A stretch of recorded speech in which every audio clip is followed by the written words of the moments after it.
hapon. Ang grupuhan ninyo. Masing si John Acosta to. Basta iyahang sulti nga. Madunglo siya dito sa patag kaya dito Magkapok. kapok. Paigunok taguluan. Taguluan sa imong ruta tay. Kamusta ang grupuha? Nakoy kauban na sa Taguanaw.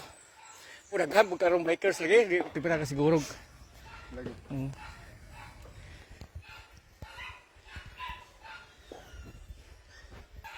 Ikaw asa ka pagikan? Gusto na ko sir?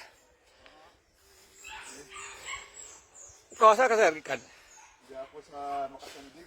Makasandig libot na ka. Okay ra. Ara. Hindi dugay nawan kung mo ka balik. Lagi. Kanting ng pagbike ko, pwede ang bike ko karang taon undangan nimo kay magbalik man ka sa uno. Lahi kay nagsalot og walking ba? Lahi ano kwan? Gadagan man sa po sir. Racing? Ano ko jogging ko sa kustal sa gusa ka gusa naman ko. Mas okay biya isabay nimo. Isabay nimo imong mag-jogging ka da bike dayon. Mas kusog ka. Kusog yung tail. Pero akong namatikdan between jogging and brisk walk. Mas gwapo ang brisk walking. Oo. Depende po sa imo. Kaya ang movement sa tail murag gabay ko lang gihapon. Lagi kay ano. Paspas man god. Talisay din talisay.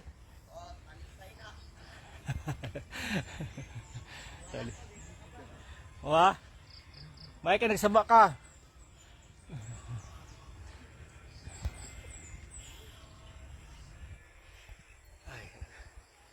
Nga ko na nakabot na ako nga biker nga taga-Gusa. Ito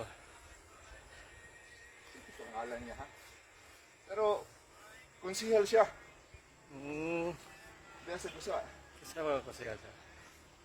3-termer daw siya nga konsihal.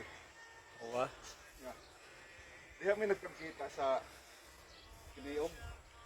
Kay daghan man kayo nga taga-Gurbak siguro to sir.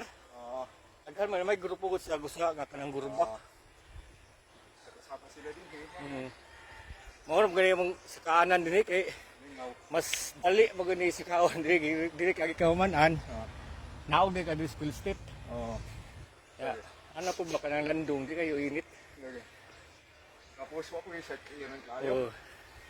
Bigla na kung gusto ka na bitong sa sakyanan. Good morning!